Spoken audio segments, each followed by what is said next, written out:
Welcome back to another edition of the Disney Dish Podcast with Jim Hill. It's me, Len Testa, and this is our show for the week of February 17th, 2020. On the show today, news, listener questions, and y'all seem to love the Disney Institute. In our main segment, Jim gets us ready for the opening of Epcot's Regal Eagle Smokehouse with the story of the Liberty Inn and original Epcot restaurants. Let's get started by bringing in the man who asks, if a poison is past its expiration date, is it more poisonous or less poisonous? It's Mr. Jim Hill. Jim, how's it going? That makes me think about the old Jay Leno joke that if you look at the expiration date on a pack of Twinkies, it actually says, "Hey, pal, you should live so long." Are there really expiration dates on Twinkies? I know there are, but it was a running joke in the first Zombieland, right? Double Tap circles back on that at some point. But they are an impressive pseudo food. And the nice thing is what you don't use, you can use to caulk your house. Speaking of durable foods, I stumbled upon somehow on YouTube a set of videos on food for the apocalypse. So like canned bread and canned chicken, like a canned whole chicken and canned cupcakes. Look it up on YouTube. You get a chance. It's both fascinating and scary at the same time. I wouldn't recommend it right before dinner or right before bed. Okay. Jim, let's do a quick shout out to subscribers over at disneydish.bandcamp.com.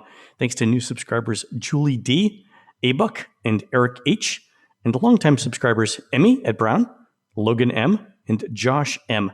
Jim, the thing that all of these folks have in common is that they each lived in the tiny space capsule room inside the Mission Space Building at Epcot. You know, the big rotating wheel where you can look inside while you're in line? Mm-hmm. College program housing was tougher back then, Jim, but it taught these kids how to brush their teeth upside down, and that is an important life skill. This is my favorite part of the show. Jim, let's do the news. Speaking of the varied life experiences that our listeners have had, I think it's safe to say that neither you nor I expected so many of our listeners to have actually tried the Disney Institute. I got dozens of emails from people who did all kinds of classes. I think you got the same, right? Yeah, it was kind of eye-opening.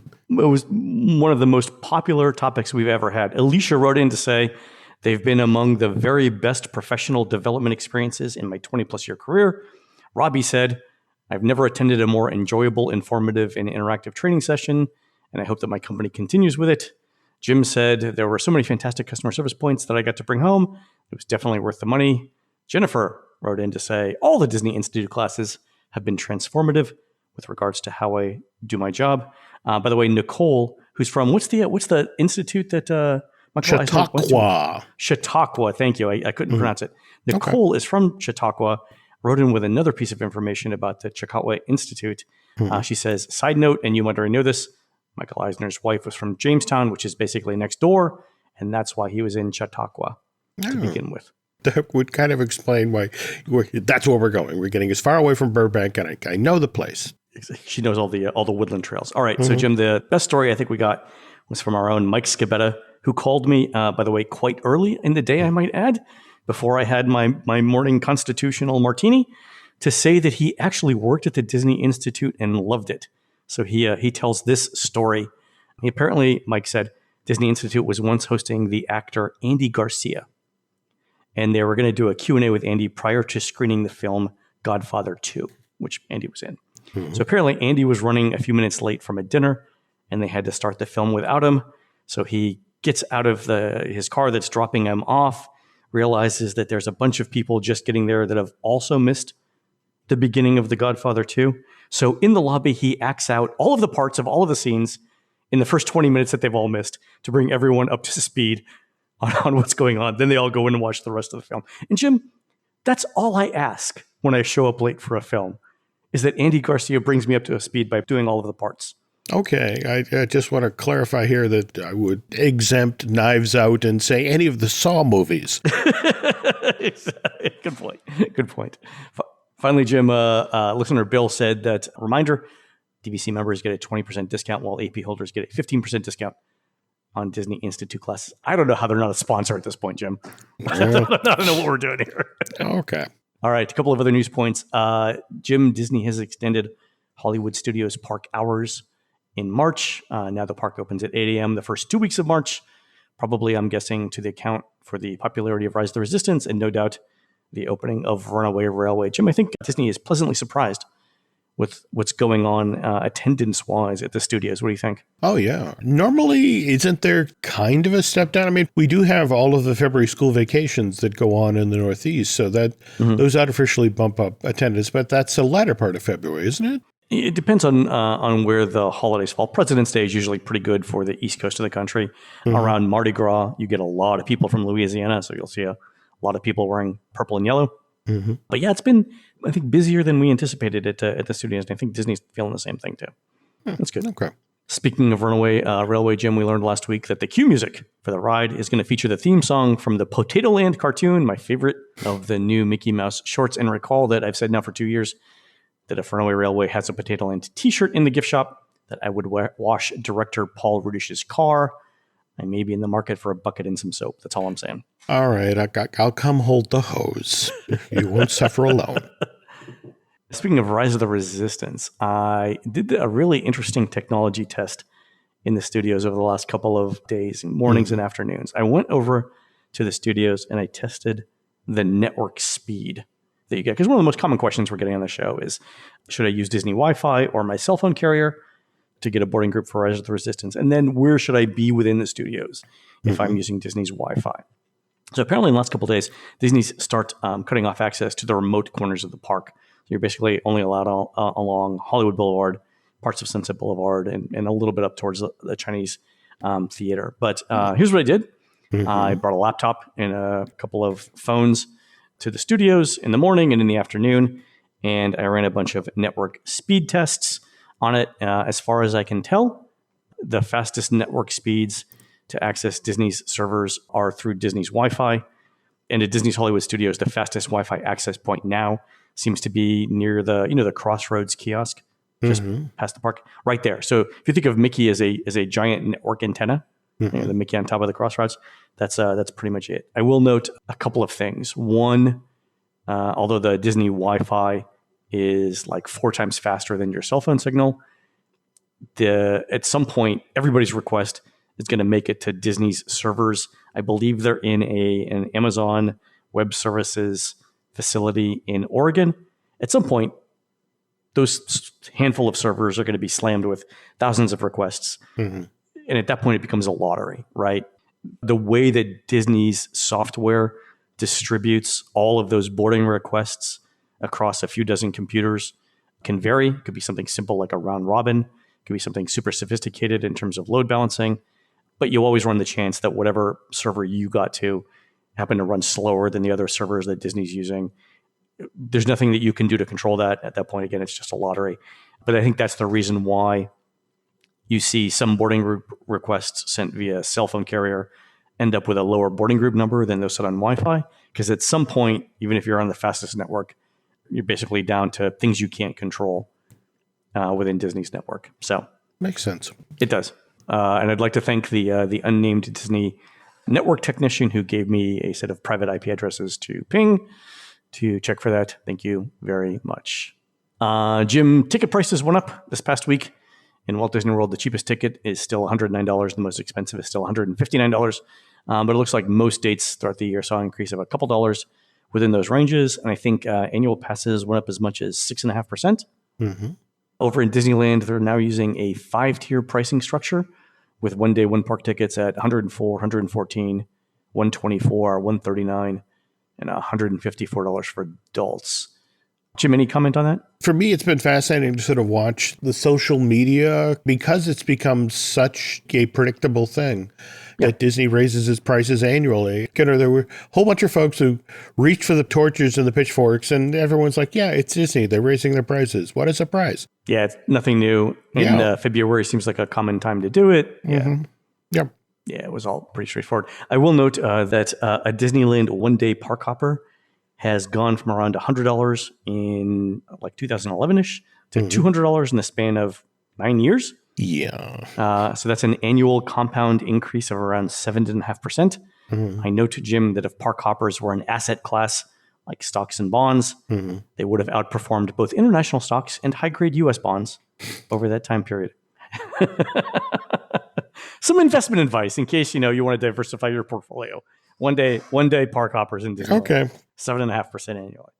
If you work the math, remember, it wasn't until 2012 that the final phase of the first redo of California Adventure happened or was completed.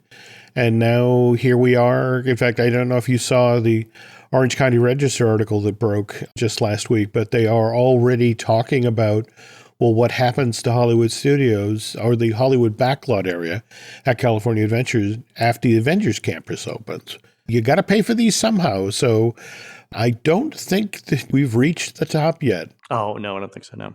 Yeah, so. All right, Jim, on to listener emails from Steve. Would you please offer your touring plans advice for deciding on which of the new Tier 1 FastPasses at Hollywood Studios one should select to efficiently tour from rope drop onward? All right, so remember, Jim, we talked about this, that the Tier 1 FastPasses are changing. They're going to be Slinky Dog, Millennium Falcon, and Mickey and Minnie's Runaway Railway. Eventually, when Rise of the Resistance starts running more reliably, it'll probably be added to Tier 1 as well. All right, so for right now, you've got those three, right? You've got Slinky, Falcon, and Runaway Railway. My suggestion would be to try to get a fast pass for Slinky or Runaway Railway because they're family friendly, and so you'll have more competition for those versus thrill rides. Plus, you can also single rider Millennium Falcon, so that's always an option. Whatever fast pass you don't get between Slinky and Runaway Railway, head immediately to that ride as soon as they let you. Get on Disney's Wi-Fi and get a Rise of the Resistance boarding group once the park officially opens. Also, don't forget that there's a Fast Pass refresh trick for Day of Fast Passes where you can go into My Disney Experience and keep trying different combinations of times and attractions. And occasionally, My Disney Experience will show you things using one set of filters that it won't show you using another. So Fast Pass refresh trick helps out there too. But that's what I'd say. It's probably going to be the most valuable or Slinky or Mickey and Minnie's Runaway Railway. We'll know in a couple of weeks once everything opens. Absolutely. From Matt, who writes, "Hi, Jim and Len. I just listened to the podcast about the Hidden Room 8347 at the Riviera Resort, and I have a possible explanation." So Matt goes on to say that he was on a flight to Orlando. It kept getting delayed. He ended up at 3 a.m. at Animal Kingdom Lodge and asked the front desk if there's anything that they could do to accommodate him for the next couple of hours because he wasn't ready to check in. Apparently, some resorts have these things called napping rooms that are rooms that aren't used for regular guests. They're used in situations like this. So he said he got in at 4 a.m. The only requirement was he had to be out of the room by 11 a.m. And that he thinks most hotels have it available. So if you ever get stuck at a Disney hotel at 3 o'clock in the morning and you need a place to stay, ask if they've got a napping room available. If you're exhausted on your Disney World vacation, I just say, excuse me, where is the napping room? Exactly. My plans for the next trip to Orlando have just changed seismically. Every night, you're just going to wander in a hotel after midnight and be like, hey, just need a napping room. I will note that the DVC resorts do have those rooms that you can tour, and probably no one's touring them between midnight and 7 a.m. That could well be. Again, the only problem there is that trying to get that mint off of the pillow that's been put there with super glue. It's true. It's probably nailed down at this point. There we go. All right, Jim, last listener email from UK Dizdad. At Disney California Adventure on Mickey's Fun Wheel, there's a projector screen that's deployed before the show for projection. How does the screen get deployed on Mickey's face? My favorite theory at the moment is some sort of net-based projectile cannon, but I'm hoping you can answer it. Actually, I love the idea, Jim, of Imagineers firing a giant projectile cannon to get that up there. In reality, it's actually hoisted up like a banner. If you've ever seen it done before the show, Jim, I think it looks like the world's largest sports bra. Okay. You guys can make up your mind. There's a YouTube video about it titled Setting Up World of Color Mickey's Fun Wheel Projection Screen on YouTube. Go ahead and take a look at it. I think it's only like a 5-minute video. But yeah, so the reality is they hoist it up on some cables. Kind of like, I guess in the United States, the NFL does to nets during point after attempts in football games. Mm-hmm. Same thing. Well, it sounds like those folks who were there for the first show of Fantasmic. It's interesting to watch the whole Rivers of America area sort of unfold itself and become a place where you can present a nighttime extravaganza. And in much the same way, if you work out on Pixar Pier Lagoon and watch the thing that it holds all of the spigots and the lights coming up out of the bottom of the lagoon, or again, the guys hoisting the giant sports bra. I'm going to have trouble getting that out of my head, Len. So. Put that on a resume, folks, if you're doing the job. Okay. All right, folks, we're going to take a quick commercial break. When we come back, Jim's going to tell us the history of the American Adventure restaurant, the Liberty Inn, and other food restaurants around Epcot. We'll be right back. This episode is brought to you by LinkedIn. Healthcare professionals can lead their careers with LinkedIn. Discover jobs by specialty, preferred shifts, and even desired salary. From mental health therapists to radiology technicians, it's now faster and easier for healthcare professionals to find the right fit.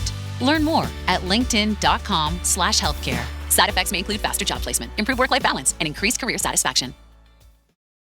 This podcast is brought to you by Carvana. Carvana lets you buy your next car on your terms. Explore a massive inventory online, filter for what matters, and find your perfect match. Then choose delivery to your home or pick it up at one of Carvana's iconic car vending machines. Every car also comes with a 7-day money-back guarantee, so you can make sure it's the right fit. Buy your car on Carvana. Delivery or pickup fees may apply. Limitations and exclusions may apply. See our 7-day return policy at Carvana.com. Carvana. All right, Jim, we're recording this. It's almost lunchtime. No better thing to talk about than food, specifically at the world's greatest food theme park, Epcot. And you're going to tell us all about the history of the Liberty Inn and other restaurants in Epcot's World Showcase, right?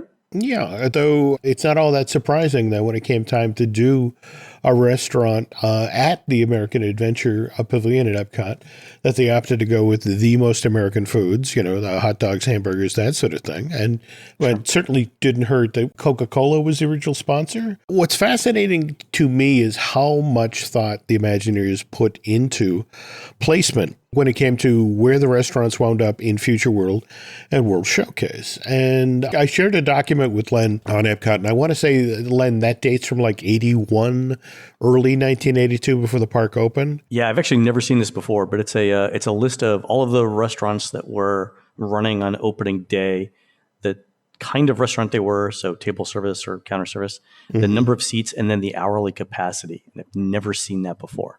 Yeah, there's this amazing booklet that they prepared for anybody who went into food service at Epcot. And for example, they talk about in this book that the Imagineers, as they were laying out the park, they determined that the theme park's peak dining hours were going to be between 11 a.m. and 2 p.m. and then again between 5 and 8. So I've seen the internal numbers from Disney. The peak time is actually 12:30, so it's almost exactly in the middle of that.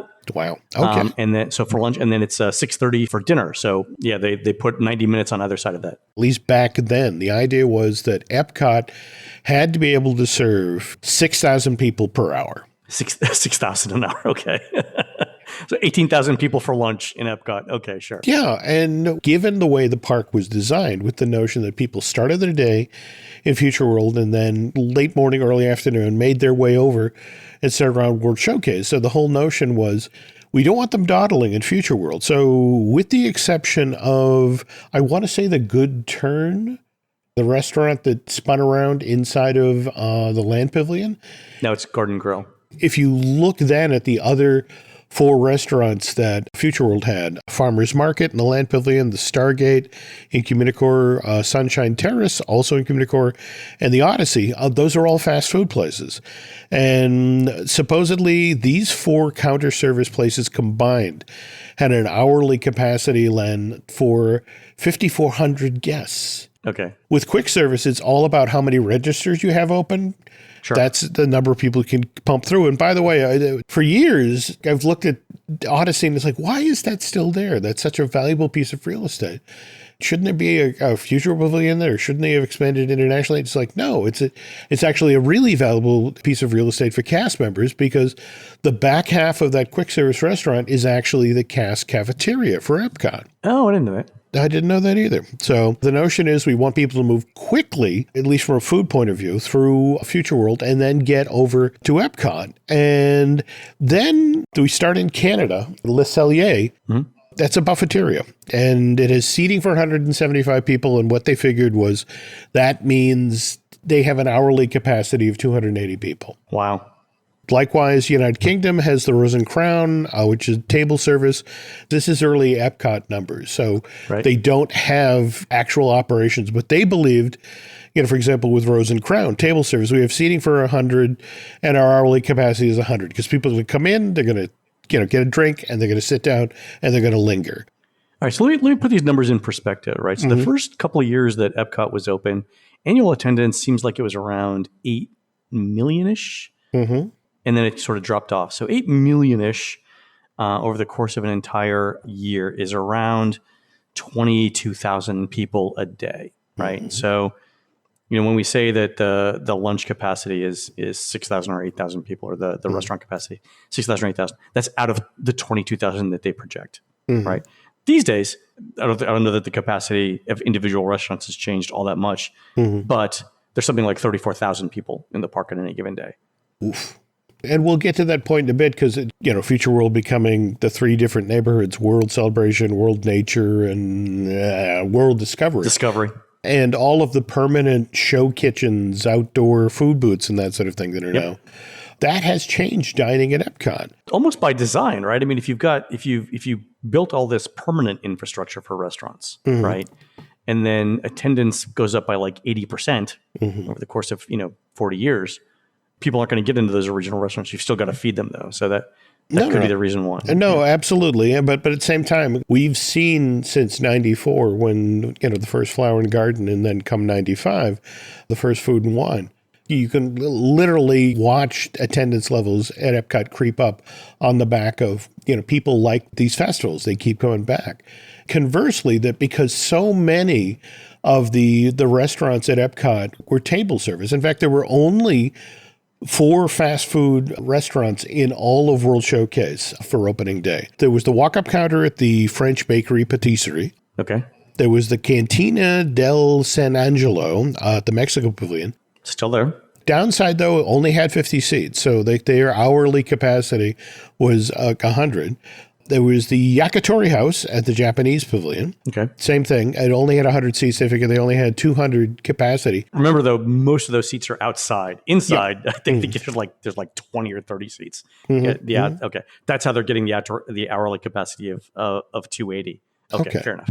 And then there is the Liberty Inn at the American Adventure, which initially was designed for 560 seats. Wow. Okay, that's huge. Yeah. They actually crept that into 542 for opening day. I guess by then they'd done enough cast member previews, and it's a little tight in here. Let's get a couple chairs out. But that meant they were able to get 1,100 people an hour through there. It's their people eater for restaurants. Yeah. There's another thing that Liberty Inn here is servicing. And we all have that relative or that friend who's the picky eater, who's not terribly adventurous. And you can't persuade, let's go get some tempura at the Japanese Pavilion or a bratwurst in Germany. It's like, no, I want burger and fries. And here was the place that offered burger and fries. And it's almost exactly halfway around World Showcase, so it's ideally positioned. This is another dual purpose setup, just like the Odyssey. The back half is the snack bar for the Epcot employees who work on the World Showcase side of things. And if they couldn't, in fact, get all the way back to the official Epcot cafeteria, they at least had this as a dining option. It's the fail-safe. That's great. In the event of nuclear war. Yep, that worked out.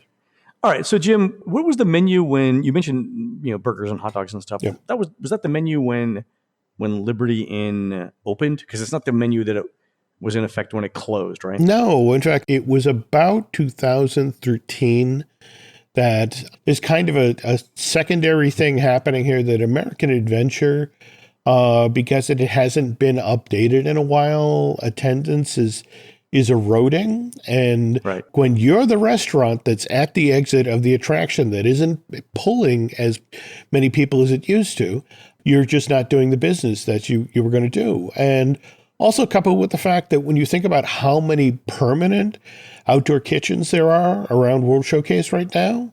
Oh, yeah, dozens. Yeah, so that suddenly, it was a combination of the attraction we're attached to isn't as popular as it once was. We are competing with all of these show kitchens.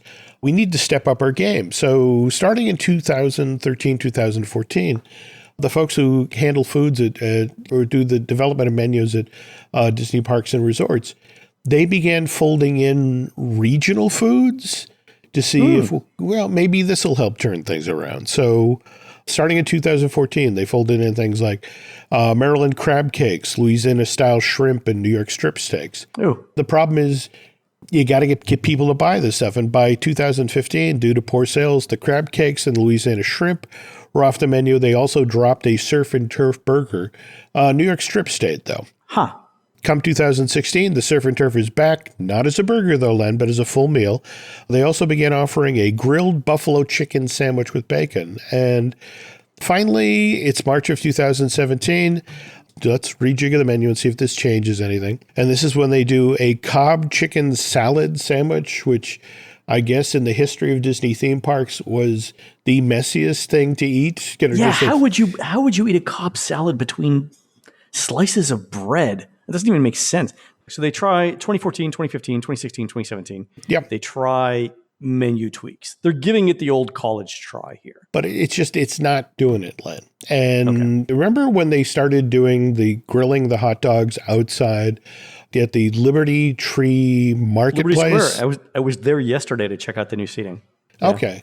It turns out that a lot of, the sort of testing of how would people respond to the Smokehouse project was actually done in Liberty Square. Oh, actually letting people see how they're cooked. Yeah. Oh, makes sense. And they had that barbecue place the last couple of years for the different festivals right next to the American Adventure. They probably looked at both of those and said, you know what people need here. No, that's it exactly. And remember, the name of this place is the Regal Eagle Smokehouse Craft Drafts and Barbecue. You can read the menu now for the walk-up service window, and it lists all of the craft beers that will be available there. They're hoping a lot of thirsty dads who at this point are like, I need a break, just go. But they decide, look, we can't keep putting Band-Aids on a heart condition. We need to totally reimagine the Liberty Inn as a place that, is worth not only stopping at, as you walk around World Showcase, but going out of your way to experience. So they've leaned heavily into the regional foods thing, but it's like Texas sliced brisket. They've got Kansas City smoked chicken, North Carolina chopped pork butt, trying to get the best of barbecue, giving you a reason to go over there. As a connoisseur of North Carolina barbecue, I am eagerly anticipating seeing what they've done there. Yeah. So I'm guessing there are no vegan options on this. There's probably a salad somewhere. I was looking that over, and yet again, especially these days at Disney, they try every menu has to have some sort of vegan type thing. I'll have to circle back on those. But I mentioned it because I was over at Galaxy's Edge Docking Bay 7 on Sunday, and I had the plant-based kefta with hummus, and I think that's one of the best menu items in all of Walt Disney World quick services places. It's delicious, and it tastes just like beef. If you wouldn't have told me it was plant-based, I would never have guessed it. Yeah, that's something you could throw on a menu like Regal Eagle as well. Well, anyway, Liberty Inn officially closes July 8th, 2019. When you walk up to it now, Len, it's the same, only different. They've respected the fact that it still has to fit with, the American Adventure, which was going to model after Jefferson's home and still look of a piece, but at the same time, they still had to accommodate the outdoor show kitchen element so people could watch their food being prepped. And it has to have enough of a presence that people are walking around World Showcase and it's like, well, what's that? Let's go check that out. Yeah, I think that the fact that the smoker will be outdoors is definitely going to draw more people in. That's pretty clever. And at this point, I think we're only a couple of days out from at least the soft opening. I would think so, yeah. One question we keep getting over and over and over again, why Sam the Eagle from the Muppets? And got a hold of somebody, can't name, but basically it's like, I'm a huge Muppet fan. It was a gimme. We were doing the American Adventure and, a salute to all nations, but mostly America. It's Sam Eagle. I'm going to put Sam Eagle in this thing. And he kept it as it made its way through up the decision tree. He was just startled that nobody ever said no. It was just, no. Well, of course, Sam the Eagle, almost by default. And I was asking, okay, so are we going to see any retail for Muppet fans? And he's like, well, first things first, the restaurant has to be successful. Then we'll talk about retail. Because they've redone the retail place over at American Adventure to be Disney art. And that to me just screams like we couldn't think of anything else better to put here. There is supposedly an American Adventure redo being considered. That's going to be, number one, it's going to be contentious. Yes. Number two, it's going to take forever simply because of the way that the attraction is constructed with the super complicated sets. No, absolutely. They have pretty much resigned themselves to the fact that this is the project that comes online after the Journey into Imagination redo, which is 2025. Yeah. I mean, it's not going to be anytime soon.